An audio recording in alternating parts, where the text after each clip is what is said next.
Hi boys and girls, in honor of World Read Aloud Day, I will be reading to you today My First by Eva Montanari.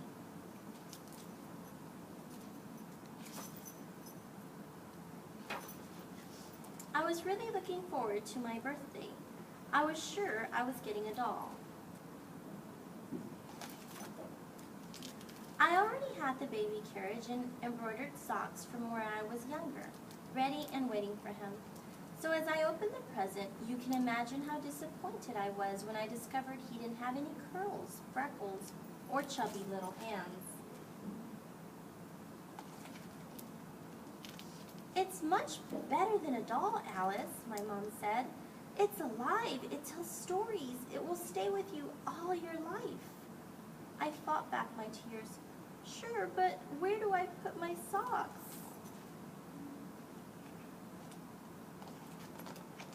The first time I took him to the park, I told my friends, April and Judy, that he was very fragile, and he often got the flu.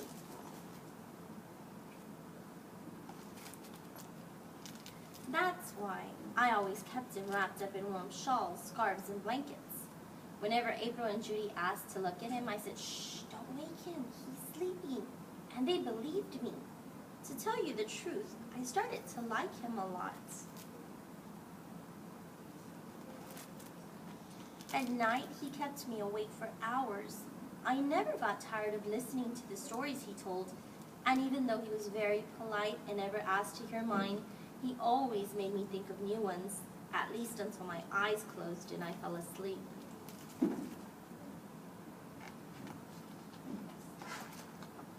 Mom was right. He was alive. He told wonderful stories.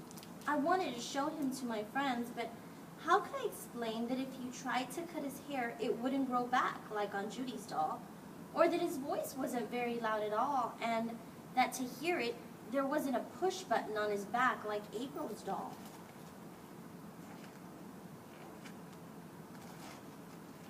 So I kept pretending, and no one actually saw my doll. Judy and April soon began to suspect that there was something strange, though, because one day they shouted that my doll had wet himself. And they said I had to take him out of the carriage and change him. "Alice, quick, or you'll be a real bad mother."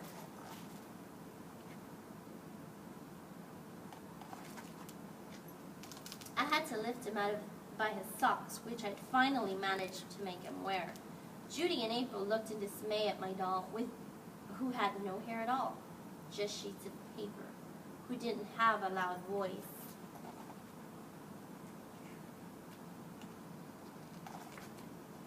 I told them that if they stayed quiet and listened carefully, then they could hear him telling a river, a sea, and even a whole ocean of stories.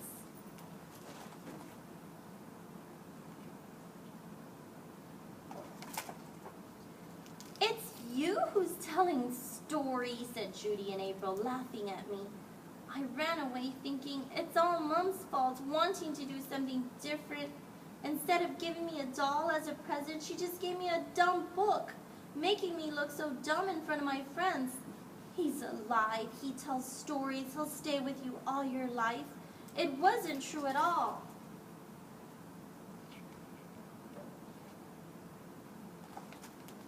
Sure, he could tell stories, but the socks I was using as bookmark were already at the second to the last page, and when they get to the last page, it would be all over. Just something else to put up on a shelf. Right. But just how did my book end? I realized that if I wanted to find out, then I'd have to go back to the park and get my baby back.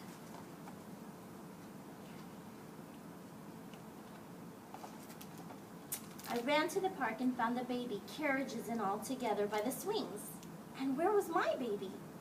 He was over there, under the trees, busy telling stories to Judy and April.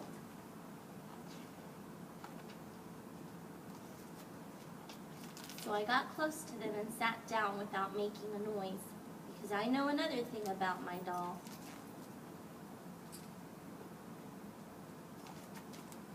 He doesn't like being disturbed when he's telling a story. And that, boys and girls, is the book My First by Eva Montanari.